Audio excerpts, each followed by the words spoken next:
Nous sommes dans le TD concentration et dilution, nous sommes dans l'UE4-4S2 contribution au diagnostic et thérapeutique et nous allons aborder le corrigé du deuxième exercice que nous avons vu en TD, qui portait sur les proportions exprimées en pourcentage par rapport à un repas. Nous allons voir qu'un pourcentage c'est fait pour exprimer une concentration, mais c'est fait pour exprimer une proportion, une part. Voici l'exercice, la valeur énergétique des aliments se mesure en calories ou kilocalories. On sait que 1 g de glucides fournit 4 kilocalories. Quand vous mangez un bonbon d'1 gramme, ça vous apporte 4 kilocalories. 1 g de protéines ou 1 g de viande fournit 4 kilocalories. 1 g de lipides, si vous prenez du beurre par exemple, ça fournit 9 kilocalories. On vous propose un repas de 250 g et on vous demande quel est l'apport calorique d'un repas qui contient 15% de protéines, 20% de lipides et 12% de glucides. Autrement dit, quand vous faites un repas chez vous et que vous absorbez 250 g, vous voulez savoir pour votre régime par exemple combien vous avez consommé de protéines, en sachant que ces protéines constituent 15% de ces 250 g, quelle est la quantité de lipides que vous avez absorbés, et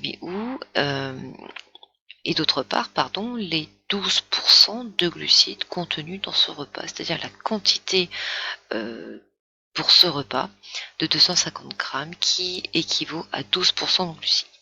C'est le même principe qu'on retrouve quand on lit les étiquettes d'aliments, par exemple.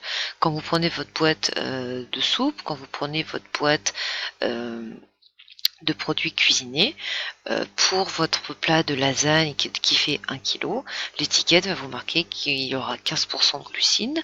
L'analyse nutritionnelle vous montrera également que ce plat comporte 20% de lipides et que ce même plat vous apportera 12% de glucides.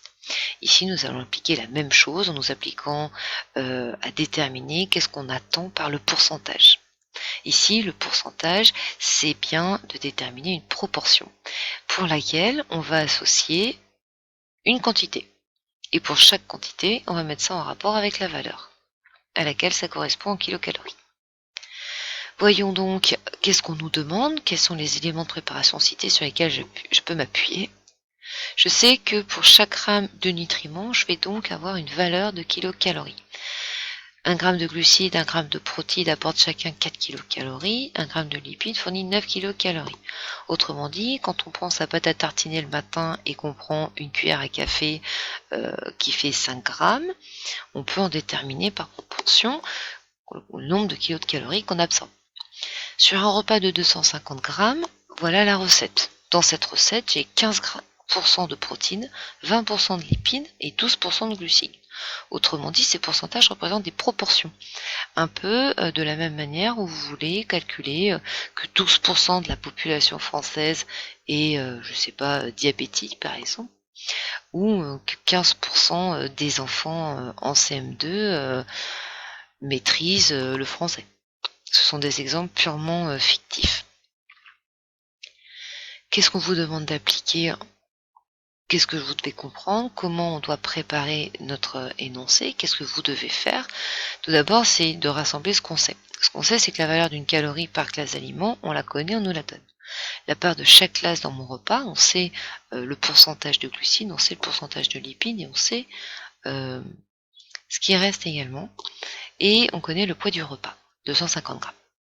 Par contre, ce que je ne sais pas, c'est la portion de lipides, de glucides et de protéines équivalente proportionnellement au repas. On connaît le pourcent, on connaît la part, on connaît la proportion, mais on ne connaît pas la quantité. Et on ne connaît pas la valeur calorique correspondante. On ne sait juste pour le moment la valeur calorique pour 1 gramme, en général, mais pas pour ce repas. Alors voyons comment on va s'y prendre. On va calculer la portion de protéines, de glucides et de lipides. On sait que le repas il pèse 250 g. C'est donné dans le texte. Les protéines constituent 15% du repas, c'est-à-dire 15% de 250 g. Un peu comme quand on avait calculé, ou quand vous souhaitez aussi calculer vos apports caloriques quand vous allez au fast-food. Il s'agit d'une proportion. Le pourcentage de lipides dans une frite de 150 g au fast-food est de 20%. Vous savez que à chaque fois que vous allez manger 100 g de ces frites-là, il y aura 20 g de lipides, de graisse. Ramener pour nos protéines, En ce qui nous concerne, nous avons 15% du repas, c'est-à-dire 15% de 250 grammes, par un produit en croix ou toute autre méthode, on obtient 37,5 grammes. C'est-à-dire que sur les 250 grammes de mon repas, il y a 37,5 grammes de protéines. On applique ce même raisonnement aux lipides et aux glucides. Ici, on n'a pas utilisé le produit en croix, on a utilisé une autre forme de pourcentage qu'on peut très bien utiliser comme si on déduisait le prix d'un article, par exemple. On obtient 50 grammes de lipides et 30 grammes de glucides. On a donc établi combien de grammes équivalait chaque nutriment par rapport à un repas de 150 grammes. On sait que à partir de notre énoncé, on sait la valeur de chaque gramme de lipides, la valeur de chaque gramme de protéines, la valeur de chaque gramme de glucides. On va juste faire correspondre du coup par rapport au poids total. J'ai donc 37,5 grammes de protéines, chaque gramme apportant 4 kcal. Mes protéines apporteront donc 150 kcal. Les lipides apporteront quant à eux 450 kcal, puisque 1 gramme apporte 9 kcal et que j'ai 50 grammes de lipides dans mon repas. Les 30 grammes de glucides, quant à eux, qui sont contenus dans mon repas, vont apporter pour chaque gramme 4 kcal, ce qui fait un total de 120 kcal amenés par les glucides. Si je fais le total de ces kilocalories, j'obtiens 720 kcal ou bien 720 000 calories. Cet exercice est terminé. Je vous invite à consulter le corrigé dans le document écrit. Je vous remercie.